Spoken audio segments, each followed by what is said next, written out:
2024년 노벨 화학상은 단백질을 연구하는 과학자들에게 돌아갔습니다. 데이빗 베이커 선생님은 새로운 단백질을 설계하는 일을 하셨다는 공로가 있는 것이고, 하다비스 선생님과 전퍼 선생님은 인공지능을 활용을 해서 단백질 구조 예측을 전례 없는 수준으로 끌어올렸다라는 데에 있다고 하겠습니다.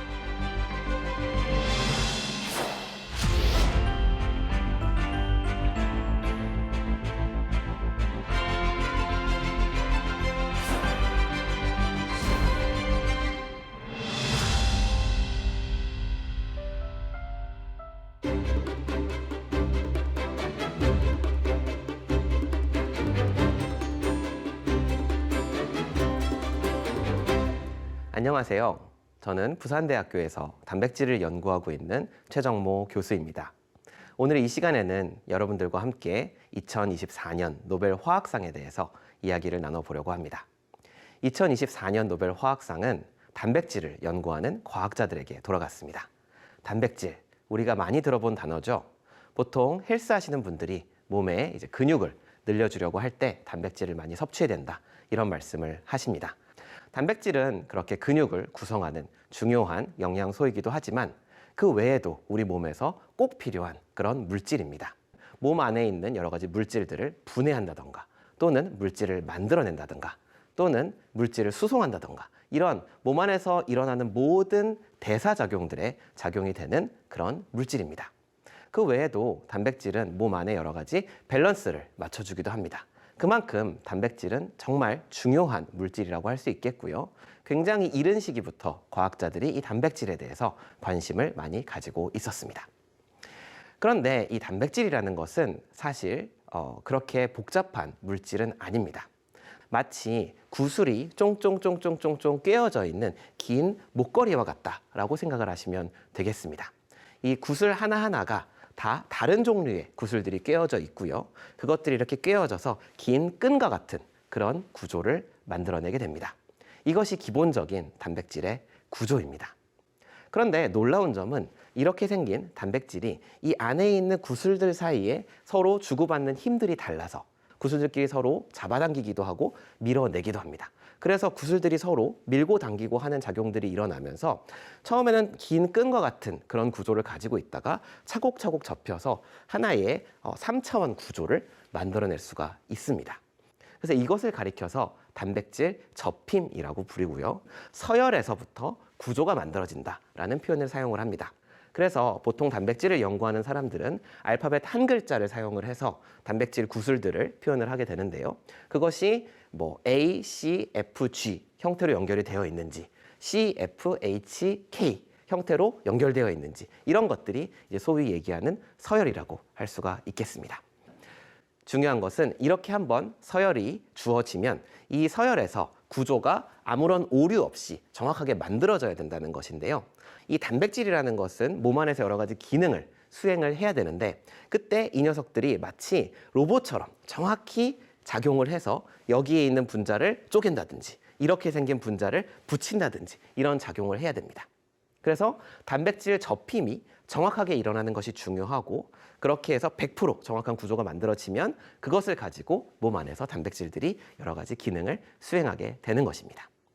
그러면 이것이 만약에 제대로 일어나지 않는다면 어떤 일이 벌어질 수 있을지 말씀을 드리겠습니다.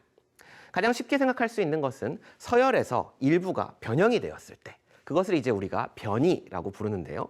이 변이가 일어났을 때 서열이 변화되면서 기능을 수행하지 못하게 되고, 그러면 결국 세포가 원하는 기능을 이 분자를 통해서 할 수가 없기 때문에 병이 생기거나 심지어 심한 경우에는 죽음에 이를 수도 있습니다. 한 가지 잘 알려져 있는 예를 여러분들께 설명을 해드리도록 하겠습니다. 헤모글로빈이라고 하는 단백질 분자가 있습니다. 우리 몸 안에 적혈구 속에 살고 있는 그런 단백질 분자인데요. 이 녀석의 역할은 산소를 붙잡아서 그것을 가지고서 각 몸을 돌아다니면서 몸 안에 있는 세포들에게 전달해주는 그런 역할을 합니다. 헤모글로빈의 서열을 보면 6번째 구슬이 바뀌는 그런 질환이 하나 있습니다. 원래는 이제 알파벳 E로 나타나는 그런 구슬이 들어가 있는데, 그것이 V라고 하는 그런 구슬로 바뀌는 그런 유전 질환입니다. 원래 이 헤모글로빈 분자는 적혈구 안에서 혼자 돌아다니는 그런 분자입니다. 그런데 이 6번째 자리의 구슬이 바뀌면서 얘가 다른 헤모글로빈 분자와 달라붙는 성질을 갖게 됩니다. 그러면서 이 헤모글로빈 분자들끼리 달라붙고 하면서 긴 막대기 모양의 그런 구조물을 형성을 하게 됩니다. 그럼 어떤 일이 벌어지겠습니까? 이것이 세포를 쭉쭉 밀어내게 될 것입니다. 그래서 원래 적혈구는 동그란 모양의 세포인데 이것이 이제 길쭉한 긴 낫과 같은 모양으로 변화하게 됩니다. 그래서 이것을 낫형 적혈구증이라고 부릅니다. 적혈구의 모양이 낫과 같은 형태가 되었다는 것이죠. 그랬을 때 이제 어떤 일이 일어나냐면 혈액 속을 돌아다니는 적혈구들이 원래라면 동그랗기 때문에 그냥 굴러갈 수가 있는데 얘가 이제 이런 초승달 모양이 되면서 낫과 같은 모양이 되면서 혈관에 걸리게 됩니다. 그러면서 혈관 안에 이렇게 쌓이게 되고 결과적으로는 혈액의 흐름을 막게 되겠죠. 그래서 이 낫형 적혈구증을 앓는 분들은 많은 경우 빈혈을 앓게 됩니다. 이것의 원인이 무엇이었는지 다시 한번 생각을 해보자면 단백질에 그냥 서열에 있는 어떤 구슬 하나가 바뀐 것뿐이었습니다. 이런 질환을 나타낼 수 있기 때문에 이제 사람들이 계속해서 단백질에 대해서 관심을 가지고 이것을 이제 질환 연구에 우리가 알게 된 단백질의 원리들을 어떻게 적용을 할 수 있을까 고민을 해왔던 것입니다. 그러면 이 서열을 알고 구조를 알면 우리가 또 기능에 대해서도 여러 가지 실마리를 얻을 수가 있겠죠. 서열에 대한 정보는 우리가 시퀀싱이라고 불리는 기법을 사용을 해서 어떤 주어진 생명체 안에 있는 여러 가지 단백질 서열들을 우리가 찾을 수가 있습니다. 반면 구조 정보는 그에 비해서 알기가 어렵습니다. 실험적으로 여러 가지 기법들이 개발이 되어 왔고 그 기법들을 통해서 많은 구조들이 밝혀진 것은 사실입니다. 그렇지만 다들 돈이 많이 들고 또 노력이 많이 들고 시간이 오래 걸리는 그런 문제점들을 안고 있습니다. 지금 구조를 밝히는 실험 기법으로 3가지 정도가 많이 활용이 되고 있는데요. X선 결정학이라고 하는 방법이 있고 핵자기 공명 분광학이라고 하는 방법이 있고 또 저온 전자 현미경이라고 하는 방법이 있습니다. 이 방법들에서 10개가 넘는 노벨상이 나왔습니다. 이렇게 노벨상이 많이 나왔다는 것은 이 분야가 그만큼 어려운 분야다라는 것을 방증해주는 예라고 생각해 볼 수가 있습니다. 여전히 2025년 현재에도 이 구조를 밝히는 일은 쉽지 않은 일입니다. 그래서 이 시점에서 이제 사람들이 생각을 바꿔봅니다. 우리가 이 서열이 어떻게 접혀서 구조가 되는지에 대해서 어느 정도 이해를 하고 있으니까 그것을 컴퓨터를 사용을 해서 모델링을 해보면 어떨까? 이제 이런 생각을 해보게 됩니다. 그래서 세계 각지에서 여러 연구팀들이 방법들을 개발을 해나갑니다. 컴퓨터를 사용을 해서 이 구슬은 이 구슬이랑 친하고 이 구슬은 저 구슬이랑은 사이가 안 좋아. 그러면 얘네들 사이에는 요 정도의 힘으로 잡아당길 것 같아. 쟤네들 사이에는 요 정도의 힘으로 밀어낼 것 같아. 이런 것들을 다 집어넣고 계산을 통해서 컴퓨터의 자원을 사용을 해서 얘네들이 결과적으로 어떤 구조를 만들어낼 것인가, 어떤 구조를 만들어낼 때 안정한 구조를 만들어낼 것인가 이런 것을 예측하는 것이 되겠습니다. 그래서 90년대에 와서는 사람들이 이제 이걸 가지고 재미있는 대회를 열게 됩니다. CASP, CASP라고 부르는 그런 대회를 여는데요.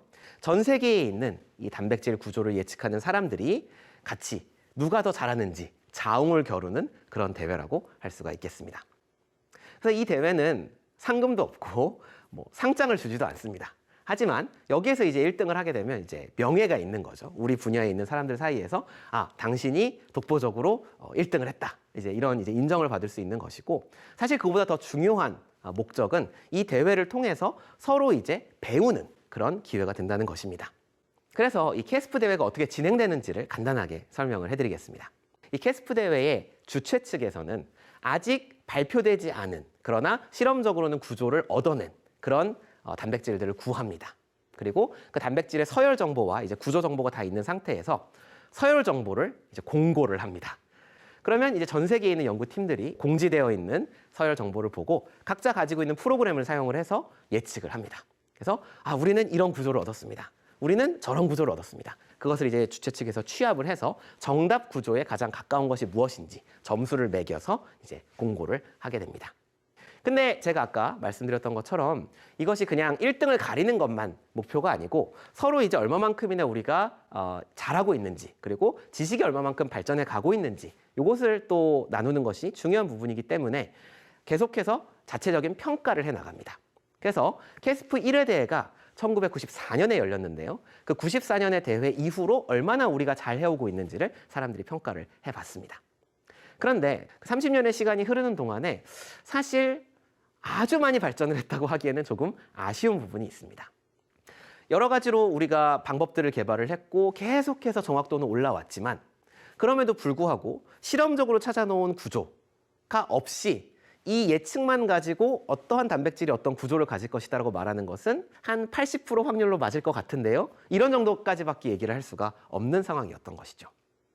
그러다 보니 실험으로 단백질을 연구하시는 분들이 많이 이렇게 얘기를 하셨습니다. 너희들 그거 니들끼리만 하는 리그 아니냐? 그게 우리한테 무슨 소용이 있냐? 우리가 연구하려면 결국은 니들이 예측한 거는 쓸 수가 없어. 이런 식으로 이제 말을 듣게 되는 것입니다. 그래서 약간 찻잔 속의 태풍이랄까요? 그러니까 저희들끼리는 굉장히 재미있고 의미 있는 일을 하고 있다고 생각을 하지만 막상 생물학 쪽의 연구에 적용이 되고 의학 연구에 적용이 되기 위해서는 아직 정확도가 그렇게 높지 않은 상황이었던 것입니다. 그래서 이 시점에 이제 노벨 화학상 이야기를 해보려고 합니다.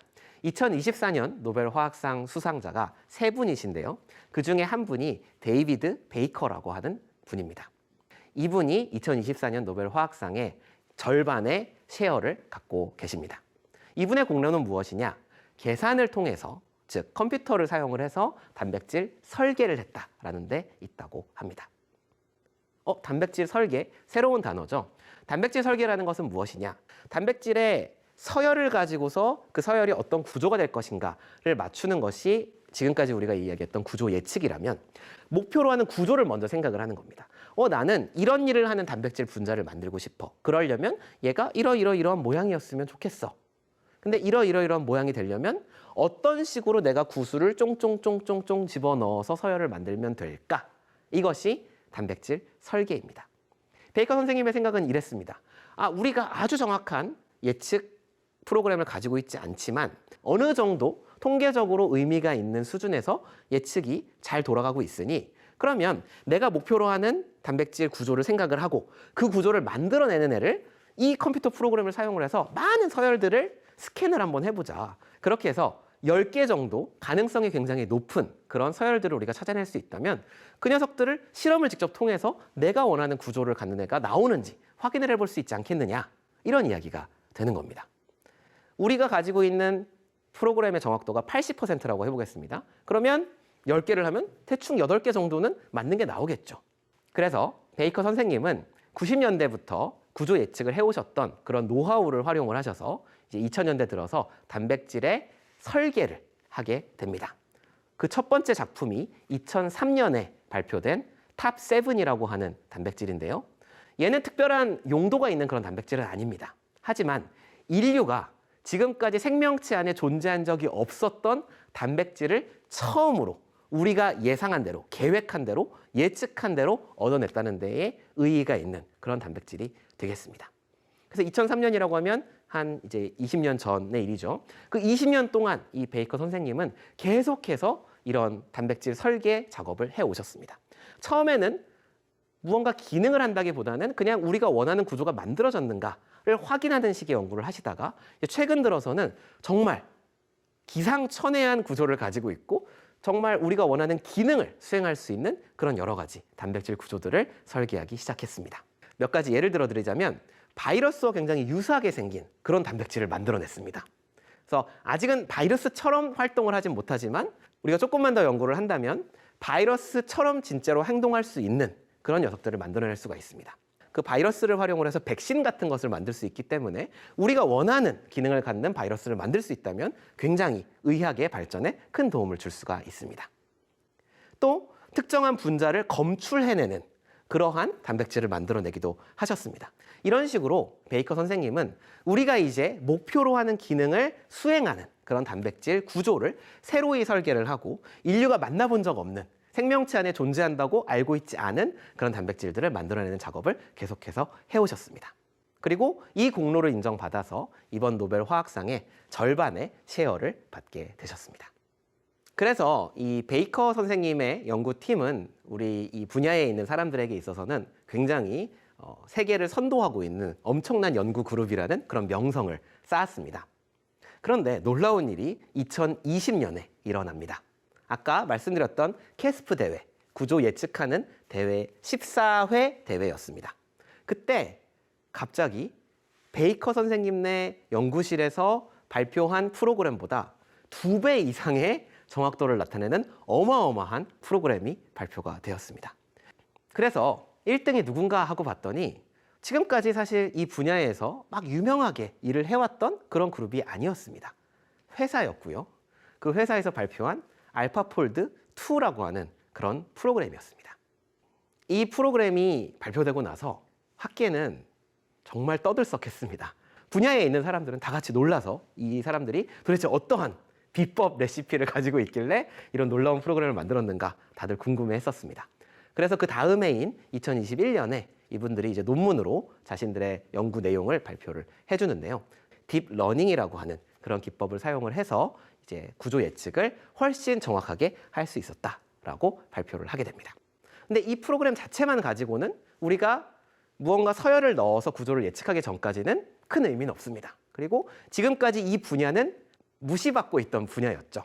그래서 이분들이 이 알파폴드2의 원리를 설명한 논문을 내고 나서 몇 달 안 돼서 어떤 일을 하냐면 인간뿐 아니라 다양한 생명체 안에 있는 서열 정보들을 대상으로 전부 다 프로그램을 돌려서 구조를 예측을 합니다. 그리고 그 데이터를 인터넷상에 공짜로 풀어버립니다.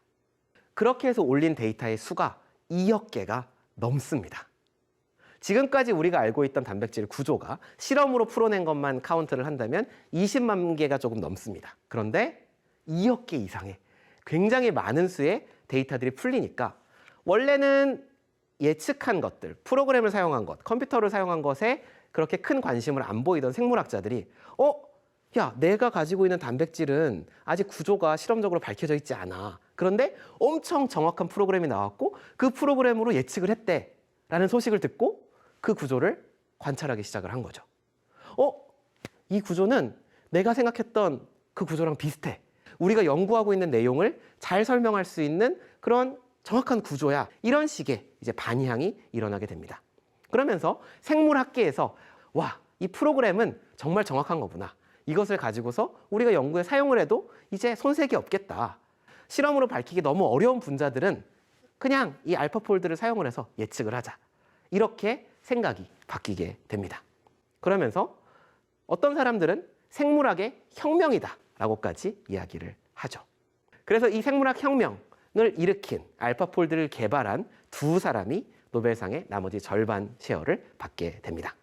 그 중에 첫 번째 분은 드미스 하사비스 박사님이신데요. 이분은 이제 딥마인드라고 하는 회사를 설립하시고 그 회사를 운영하고 있는 분입니다. 이 딥마인드가 대중에게 잘 알려진 예는 바로 알파고입니다.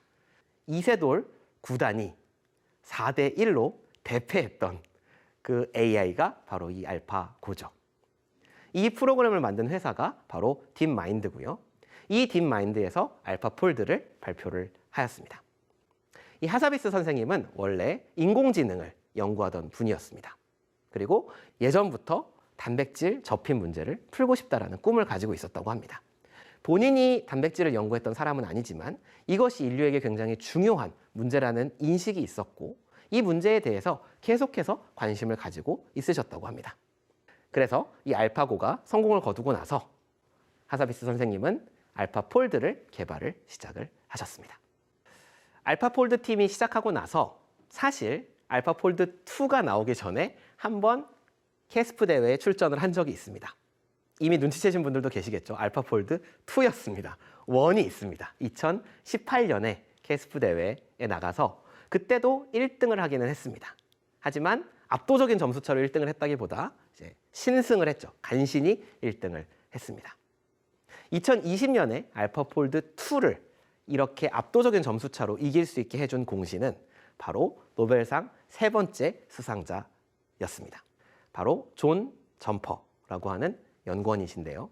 1952년 이후로 최연소 노벨 화학상 수상자입니다. 이분은 원래 물리학을 공부하셨던 분입니다. 그리고 물리학을 계속 연구를 하기 위해서 대학원에 진학을 하셨는데요.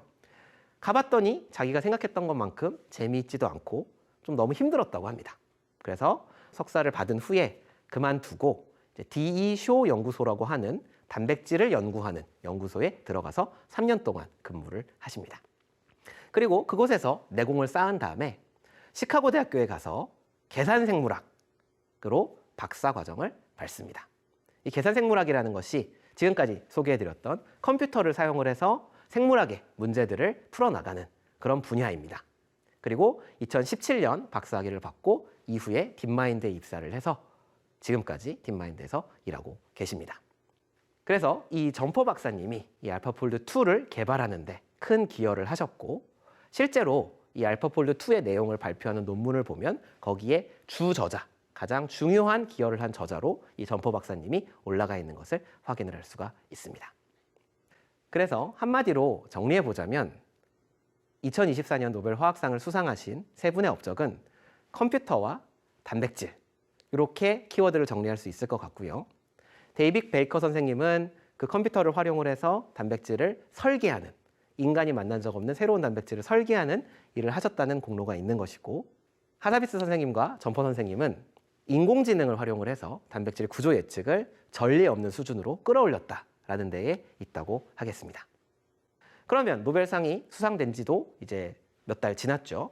지금 이 시점에 어떠한 일들이 일어나고 있는지를 함께 살펴보도록 하겠습니다. 알파폴드2가 나오고 나서 과학자들은 인공지능이라는 것이 우리에게 많은 도움을 줄 수 있구나라는 것을 깨닫게 됩니다. 그래서 여러 학교나 기업에서 이 인공지능 도구를 사용을 해서 연구를 하는 그런 일들을 많이 시작하게 됩니다. 대표적인 예가 베이커 선생님이었는데요. 베이커 선생님은 이 알파폴드2가 발표되고 나서 인공지능을 접목해서 본인 연구실에서 사용하던 프로그램을 개선을 하십니다. 그리고 2021년에 로제타 폴드라고 하는 그런 프로그램으로 발표를 하시죠. 더 나아가서 2023년에 RF 디퓨전이라고 하는 프로그램을 발표를 합니다. 이것은 최근 인공지능 분야에서 각광을 받고 있는 생성형 AI, 생성형 인공지능이라고 하는 것에 기반을 두고 있는데요.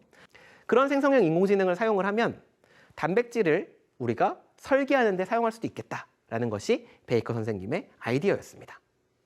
그래서 어떤 식으로 작동을 하냐면 우리가 원하는 어떤 분자가 있고 그 분자를 붙잡는 다른 분자를 설계를 하고 있다고 생각을 해보겠습니다. 그런 경우에 이 생성형 인공지능을 사용을 하면 우리가 여러 가지 서열을 다 하나씩 스캔을 해보지 않더라도 그 자리에 어떤 구조가 들어오면 딱 걔를 잡는 모양이 될지 이것을 예측을 할 수가 있습니다. 그동안에 알파폴드 팀은 놀고 있었던 게 아니겠죠. 그래서 알파폴드 팀은 계속해서 자신들의 프로그램을 발전시켜서 알파폴드 3를 2024년에 발표를 하였습니다. 여기에도 생성형 인공지능을 탑재를 해서 여러 가지 구조 예측의 정확도를 높이고 쓸모를 더 다양하게 만들었습니다. 지금은 많은 인공지능 회사들이 함께 이 일에 뛰어들어서 선의의 경쟁을 펼치고 있고요. 대학에서도 연구소에서도 단백질을 비롯한 여러 가지 생명체 안의 분자들의 성질들을 예측하는데 인공지능을 활용하려고 여러 가지 노력을 기울이고 있습니다. 지금까지 2024년 노벨 화학상의 배경과 또 노벨 화학상을 수상하신 분들의 업적, 그리고 지금 그 노벨 화학상 이후에 어떤 일들이 벌어지고 있는지를 간단하게 여러분들과 나누어 보았는데요. 정말 이 분야에서 앞으로 어떤 일이 더 일어나게 될지 기대가 많이 됩니다. 함께 지켜봐 주셨으면 좋겠습니다. 감사합니다.